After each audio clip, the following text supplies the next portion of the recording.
So I'm going to take that question for those who are catching this for the first time. If you are in this group, and you're watching this or you're catching this on YouTube and this has blessed you, my name is Ade Sobanjo, and I help Christians who are struggling in their marriage to transform that marriage from struggling to thriving, even when their spouse is not ready to work with them. Yes. So if your marriage is struggling, whether they're separated or they almost at divorce, going to the courts for divorce, or they're just struggling, arguing all the time, and you're a believer, you believe that your marriage is supposed to be better, you have chosen not to abandon your marriage, and you want help to transition it from where it is now to where it is stable and is moving towards a better stable life. That's what I do. I help Christians do that. And on this channel, in this group, what I do is do my best to provide resources for everyone who wants to. And then for those who want more, I help to do that either with a one-on-one coaching or group coaching or in my memberships. There are or programs that I do. Whatever you are able to, whatever level at which you are able to connect, I'm here to help you. Right, so today I'm going to answer one of the questions of the members. I'm going to put that on the screen here. Just a minute. Yes, yes. So that's it on the screen there, and I'm just going to read the question briefly.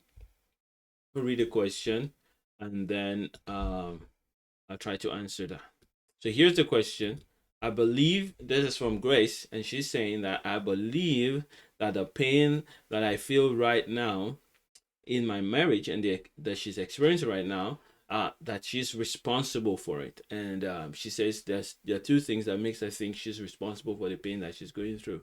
And the first one is that she says I didn't actually take time to know who I am or who I was before I got married, what I want and who can fit into my life. So she didn't know herself before she got married, and now I am married with 3 children, but still have misunderstandings so much that it's almost impossible to love as much as she wants to love, and she knows that she can love. And the second one is I thought being married to whom I am attracted to would save me a lot. Honestly, my desire was to marry someone who I could pray with, study the Bible with, but right now that isn't the case. We don't pray together, we don't study the Bible together, and the reason I just can't fathom, I don't know why. May God show me mercy. I had high expectations, both spiritually, academically, and business wise. Our financial life is not good at all. We are still struggling, but I am grateful to God. I love this man, that's our husband, with all my heart. I don't know why we're not aligning. What can I do to actually make him believe that we need to study the word and pray together as a husband and wife? As husband and wife. I just have these feelings that when this is achieved, we will do better. And I agree with you to an extent on that. And most importantly, I'm scared when I remember our marriage and not so that we do not miss heaven. Thank you so much as I await your response. God is not a man. I know he will see me through. So that's the question, and I'm going to answer it in stages. I'm going to answer it in stages. By the way, if you're there with me live, let me know that you are there. I'll be very happy to connect with you if you are there with me live. So the question is, Grace asks, just hashtag live if you're there live and hashtag replay if you're catching this on the replay. Hashtag live if you're live, hashtag replay if you're catching this on the replay. Now, Grace is asking a question.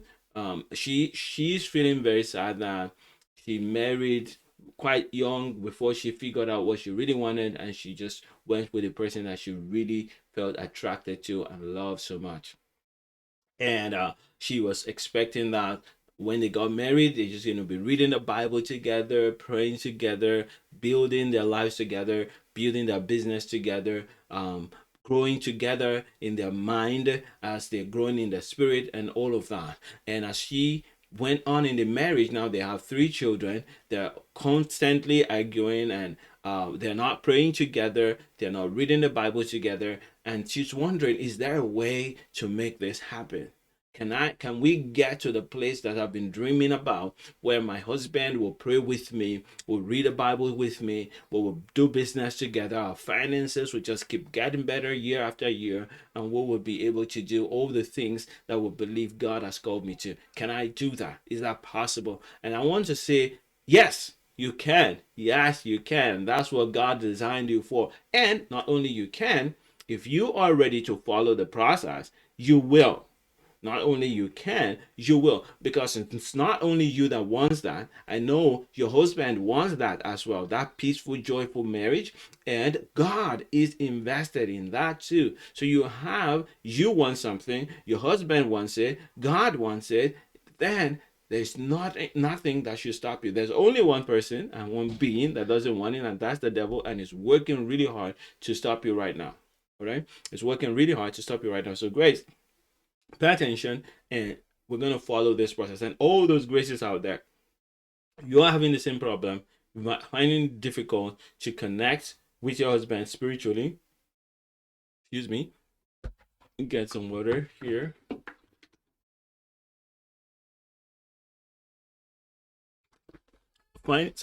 Excuse me. You're finding it difficult to connect with your husband spiritually. You're finding it difficult to connect with him financially or emotionally, intellectually, and spiritually, and maybe even physically. You want to figure out, how can I solve that? Because this can be very frustrating, especially when you're growing, years apart are going by, year after year. You're getting older, and you're discovering that, am I going to continue like this? Is this our marriage? I want to give you hope. I want you to know that I have worked with many people who started just like you. And when we begin to follow the process that I'm going to share with you in a minute, they begin to see the difference. And here's what I'm going to say. The first thing first. Always the first thing first is this. And you may not understand this at first, but just bear with me and follow me. You do not need to pray with your husband or read the Bible with your husband to have a joyful life and a fruitful marriage. You don't. You don't need to read your Bible with him, pray with him. This is not where you start from. This will come. If you can pray, read your Bible together, it means that you've done some other things and things are aligned, and then you are getting the result. So what you're doing is you're putting the cart before the horse. The horse has to go before the cart. So you need to do certain things first before you begin to pray together, read the Bible together. There's a reason why you're not doing right now. And that's what we're going to deal with first. And when we deal with that, you're going to have the kind of life that you've been looking for and dreaming about. And here are some things I want you to know. Why is it that you're arguing all the time? Why is it that you're finding yourself in dispute all the time? There's a reason. The first reason is that you both have a wrong picture of each other's heart. So when you take an action, he misunderstands your action and reads it as if you're attacking him, or you're disrespecting him, or you're trying to control him, and he reacts with that in mind. And of course, because that's not your aim and that's not your goal, his reaction is going to be wrong, and you're going to react again to that reaction. And this is why you find a continuity, a spiral of negativity. I call that the spiral of doom. Once you enter into that spiral or cycle of doom, it just keeps getting worse until it breaks the marriage eventually. So here's what happens. You take an action, or he takes an action, and that action, because of your expectation and because of the things that you've gone through in your life, appears to you in a way that that's not exactly what he's doing. And so when he reacts or acts in a way that you don't expect and which you don't understand, you make your own assumptions, and based on those assumptions you react, you respond to what he has done, and then he responds to that. And because that is not resolved properly, forgiveness is not done properly, the discussions are not done properly, it just continues to grow. And every time you think that you could bear for long, the time for to bear it becomes shorter and shorter and shorter, and that's why you get angry faster. You find yourself responding the ways you never thought you would respond. You will find yourself saying words that you never thought you would say. You find yourself thinking thoughts that never in your dream did you think you're going to think about when you were married. It's not because you've become demonized. It's not because your husband is a devil. It's because you've been bombarded in your heart by these negative thoughts and assumptions. And in order to stop that cycle, we have to change the way you think, the way your heart operates. We're going to change that. Once we change that, you will be able to respond in positive ways even when your spouse responds negatively. This is how the process goes. And so first we deal with your heart. Now we know why this behavior is going on. I want to say one more thing. There's something that people always ask me whenever I'm trying to counsel them or help them with this situation, like this struggling marriage. How can I fix it? My husband is completely crazy. He does certain things, or my wife is completely disconnected. She does all these things that I don't understand, and I don't know why she's doing that. I try my best. No matter what I do, it's never okay. It's never all right. And they wonder why, how is that? The reason is because there's a picture. There's a picture that your husband has about you, and they are operating and dealing with you with that picture, and that picture is completely wrong. They have painted a picture, they have concluded based on the behavior that they've seen and their own behavior or their own background, their own temperament, their own DNA, the way they were designed by God. Based on all of that, they have concluded that you are this picture, your behavior is this way, and so they keep reacting to you on based on that. And you also have done the same to them. You've concluded that this is how my husband is, and as long as that picture remains in your mind, the marriage cannot be fixed. So we're going to fix that picture. So the first thing is to change that picture for your husband, in this case, because I'm talking to you guys. Now, if you want to change your marriage, the first thing to do is change the picture he has in your head of who you are. Maybe he thinks you're a disrespectful woman, you're a woman that's hypocritical. You say you love the Lord, but you do opposite of what you're supposed to do. Maybe he thinks that you are always complaining, or you want money more than anything else. I don't know what he thinks. Whatever he thinks, it doesn't have to be right or wrong. It's just what he thinks. Sometimes it's right, sometimes, many times, most times it's wrong. Most times it's very wrong. And whatever it is, that picture is what it's going to keep acting on. So we're going to change that picture. And in order to change that picture, we need to change your heart. There are things that you have done that makes him come up with that picture. It's not that he's good, he's right for doing that. No, no, no. It's just that if we want to change your marriage, we have to change it starting from somewhere. And so we got to change your heart.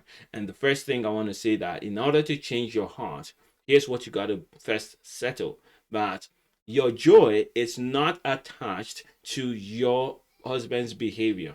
Your joy is not attached to your husband's behavior.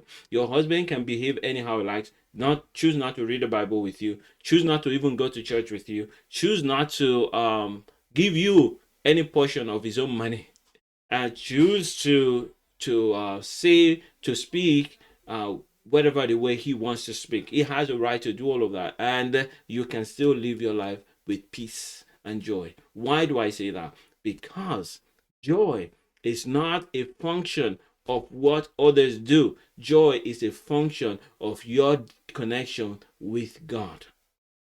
This is so important, and a lot of people do not understand this, and this is why it takes them so long to transform their marriage. It takes many people. I've worked with a lot of people, and it can take 3 months just to get this one statement that I've just spoken to you. But if you can get it and start working on it, it will change your life in a tremendous way. And what's that statement? My joy is not in anybody's hands. It's in my own hands and in my relationship with God. Why? That's why the Bible can say to you in Philippians chapter 4, verse 8, I believe, rejoice evermore. Rejoice always. And again, I say rejoice. This is why the Bible can say in Galatians chapter 5 that the fruit of the Spirit, verse 21, 22, the fruit of the Spirit is love, joy, right? Peace, and all those things. Joy and peace and love, they all come from God. If you learn to take hold of your joy and say, you know what my husband does has nothing to do with my joy. Nothing. That's his own choice. I will choose not to allow his behavior to change my joy. So there's a whole training on that called the joy makeover, where I show you more and more reasons why that is supposed to be the case, where your joy is only between you and God. Now, if you do that, so imagine now that you've learned all of that and you're able to begin to take your own joy in your hands. You'll discover that you will not nag your husband about reading the Bible with you. You will not bother him. You will pray on your own. You will pray with your children. You'll be having fun. And everybody likes to connect with a happy person. The reason why you are struggling and you continue to struggle is because you've made up your mind that you must make him read the Bible with you. Stop doing that. Stop there right now and focus on one thing. I will grow in my life and I will have my own joy and my own pace. And if you can do that, you will be in a space where you can then trigger him to do that, because he has to still do. It's still important that he reads the Bible with you. It's still very important that he prays with you, but that's not where we start from. We start from creating that joyful space in your own heart. And once you are beginning to create that joyful space in your own heart, where you're not attached to whether he reads the Bible with you, but you're simply attached to you obeying God and being fruitful in your life with God, what happens is that you begin to create a space of joy, a space of peace, a space of calmness, where he wants to be involved with you. And so when he comes closer to you, you can then invite him, make a request and invite him into your space to read the Bible with you. Now, when you invite him into that space, he may say no. And if he says no and you begin to nag him, then he knows that you are just trying to control him. But if he says no and you smile and you just continue to enjoy your time, you may even discover that your children will be the ones to say, Daddy, why are you not joining with us? Why are you not with us? If you stop, if you disconnect yourself from the fact that unless this happens, I'm not going to be happy, you will begin to move towards transformation in your marriage. I've seen this happen over and over and over different things. Some people say, until my husband starts taking me out to go to dinners and do that, because that's love language is spending quality time. Until I have quality time with my husband, I'm not going to be peaceful, I'm not going to be happy. Then they attach their joy to that, and every time their husband doesn't take them out, they're sad. They destroy the marriage. You destroy your marriage. You cannot do that. What you need to do is tell yourself, all these things that my husband can do is icing on the cake. What is the real cake then? The real cake is my connection with God. Once I have the cake, I'm all right. If the icing comes upon it, then of course it's more beautiful. The better the icing, the better, the more enjoyable. But I'm not going to be frustrated because I don't have the icing, or because my husband doesn't know how to get the icing. Right now, I'm going to just be focused on having a life that's fulfilled, a life that's dependent on God and that's obedient to God. If you can focus on those, what you're going to be doing is you're creating an atmosphere of joy. Then you're also creating a protection over you and your family, because you're connecting properly with God, you're obeying God, and you're going to be hearing God guide you on exactly how to inspire your husband, because he created your husband and he has all the tools to inspire him and transform him in his hands. And so you then are not worried about, what do I say, what do I not say, how do I act, how do I not act. You don't need that. All you need to do is, dear Holy Spirit, what do I do right now? You don't care what it is, what trick, how to control him. You don't need any of those. What you need is sweet relationship with the Holy Spirit. And as you're in that space, you'll begin to see your life begin to impact and inspire your husband. I've seen that in my own life, my own marriage, where my life just, as I grew in God, love God more, I see my wife also wanting to know God more, and she begins to do stuff that inspires me, and I do stuff that inspires her. And we're not trying to force each other. Oh, I used to be at the point where I wanted my wife to do stuff. Oh, don't watch those programs. That's not the way to do it. It doesn't work. It stresses. It makes her think that she's left at home instead of being an adult, a person that can control herself. That she's coming to a home where someone is controlling her. Someone has to force her to do things. When she's old enough, she's gone to university, she's an adult, she's a mother of children, she wants to have her own space. And the more I left her to have her own space, rather than control the situation, the better the marriage, the stronger we've become. So I want to say the same thing to you right now, Grace. Forget about trying to get your husband to pray with you. He will pray with you with joy later on. You focus on the most important thing, building your love relationship with God and forgiving. All right. So in order to really get your heart in the right place, you need to do three things. One, accept that the only reason why I'm frustrated and I keep getting frustrated is because I want to control my husband. I'm going to stop that. I don't want to control my husband anymore. That's the first step. Second thing is that the reason why my heart is filled with pain and stress is because I'm not forgiving properly. Then you learn how to forgive. And then the third part is that there are certain habits that I've learned that I used to try to control my husband. And if they don't work, or if I when I use them, it breaks the marriage. All right. And I'm going to get rid of those. Number one is attacking them. That's when you get angry and you begin to tell them you have to do, you didn't do this, or complaining, acting like a victim. Oh, why didn't you do this? You didn't do this. I've tried so much for you. You're not doing that. Lying, pretending that you're what you're not. Pretending that you are hurt, more hurt than you are really hurt. All of those kinds of lying and many habits that we've learned. You gotta get rid of those things so that your heart will be in the right place. When your heart is in the right place, connect properly with God, and only after that you begin to build strong friendship with your spouse. And to build strong friendship is to get to know what's hurting your husband without judgment. And if you're doing that, as you do that, you see him begin to open up to you, begin to ask you for your thoughts. And it's slow. It may be slow, but you will get what you're looking for. You said something in your question. You said, "I love him with all my heart. I really love him, but I don't know why we're not aligning." This is why. It's why, because you've made up your mind that he has to align. Forget about all of that for now. Just make up your mind, I'm going to live my life fully the way God called me to. And every time you feel angry, every time you feel frustrated, every time you use those habits that are not godly, don't say, my husband made me to do that. No, you chose to do that. Then go to the Lord, your God, and settle that in your heart. As you settle all of these things, you begin to see yourself change. And as you change, your marriage will change. If you want to change any marriage, change one person. The marriage must change.